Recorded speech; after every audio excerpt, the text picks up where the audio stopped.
अभी आपको हमने नेक्स्ट एग्जाम्पल में क्या सिखाया था, त्रिज्याओं का अनुपात निकालना।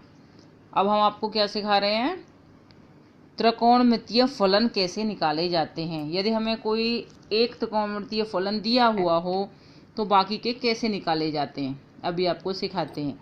ये एक एग्जाम्पल लेते हैं। यदि cot x बराबर 5/12 हो और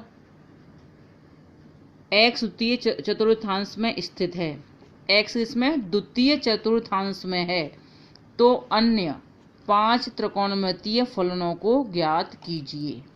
क्या करना है, अन्य 5 त्रिकोणमितीय फलन ज्ञात करने हैं। तो हम सॉल्यूशन क्या हुआ इसका, cot x बराबर हमको क्या दिया हुआ है, -5/12। तो tan x क्या हो जाएगा, tan x बराबर क्या होता है, 1/cot x। ये क्या होता है, सूत्र। हमने आपको बोला था सारे सूत्र आप लोग याद कर लेना, सूत्र याद होंगे तो सवाल आसान हो जाएंगे। तो क्या हो गया, tan x बराबर 1/cot x। तो हमें cot x का मान क्या दिया हुआ है, -5/12। तो यहाँ पे क्या लगा देंगे, tan x बराबर 1/-5/12। तो ये किसके बराबर हो जाएगा, -12/5। तो tan x का मान क्या हो गया, tan x का मान क्या हो गया, -12/5। तो हमारा एक त्रिकोणमितीय फलन निकल गया। अब हमें किसका निकालना है, सेक, कॉस, कुसेक, साइन सब निकालने हैं। इसी प्रकार अब हमें सेक स्क्वायर थीटा बराबर क्या होता है, 1 + tan स्क्वायर थीटा। हमने सेक स्क्वायर थीटा बराबर 1 + tan स्क्वायर थीटा क्यों लिया, क्योंकि हमारे पास tan का मान हमको मिल गया। इसलिए सेक स्क्वायर x बराबर 1 + tan x का हमने क्या मान निकाला है, -12/5। तो इस मान को हम कहाँ लगा देंगे, यहाँ पे। तो -12/5 का होल वर्ग, क्योंकि यहाँ पे क्या है सूत्र में, tan स्क्वायर x। तो अब क्या करेंगे, सेक स्क्वायर x बराबर 1 + -12/5 का होल वर्ग है। यदि माइनस की संख्या वर्ग हो तो वो किस में आ जाएगा, प्लस में। तो यहाँ चिन्ह किसका आ जाएगा, प्लस का। 12 × 144 पचम 25। अब इसको हल करेंगे तो सेक स्क्वायर x बराबर 25 + 25 हमने क्या ले लिया, लासा। तो 144। तो हमें सेक स्क्वायर x क्या मिला, 169/25। सेक x बराबर ±13/5। ये किसका मान था, 169/25 सेक स्क्वायर x का। और ये किसका हो गया, सेक x का। लेकिन हमें किस चतुर्थांश में निकालना है, द्वितीय चतुर्थांश में स्थित है। तो द्वितीय चतुर्थांश में स्थित सेक का मान ऋणात्मक होगा।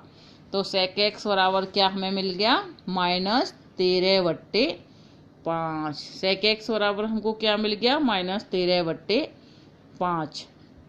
अब सूत्र हमारे पास क्या है, cos x बराबर 1/sec x। ये सूत्र लगाएंगे तो हमें किसका मान मिल जाएगा, cos x का। तो cos x बराबर -sec का मान क्या निकाला, -13/5। तो यहाँ पे ये उल्टा होके किसका आ जाएगा, -5/13। तो cos x बराबर क्या हो जाएगा, -5/13। अब हमें किसका मान निकालना है, साइन का। तो साइन x बराबर tan x × cos x हमने लिख दिया।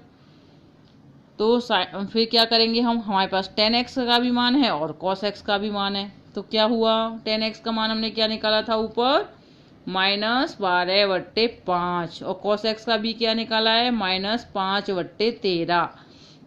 तो 5 से 5 कट जाएगा, माइनस माइनस है तो वो प्लस हो जाएगा। तो बचा क्या, -12/13। क्या बचा, 12/13। तो साइन एक्स का मान क्या आ गया, साइन एक्स का मान क्या आ गया, -12/13। अब किसका मान रह गया, कुसेक एक्स का। तो कुसेक एक्स बराबर क्या होता है 1/sin x। क्या होता है सूत्र कोसेक x बराबर, सूत्र क्या होता है 1/sin x। तो बराबर 1/sin x का मान हमने क्या निकाला है 12/13, यहाँ रख दिया। तो कोसेक x का मान हमको क्या मिला 13/12। सारे त्रिकोणमितीय अनुपात निकला, त्रिकोणमितीय फलन हमें ज्ञात हो गए। कोई भी हमें एक त्रिकोणमितीय फलन दिया हुआ हो तो हम सारे त्रिकोणमितीय फलन ज्ञात कर सकते हैं। ये तो सूत्र के हिसाब से, तुम चाहो तो ट्रायंगल बना के भी निकाल सकते हो। अब ये एक होमवर्क में एक्सरसाइज है 3.2, ये आपको कंप्लीट करनी है और कोई भी डाउट हो तो मुझसे पूछने हैं।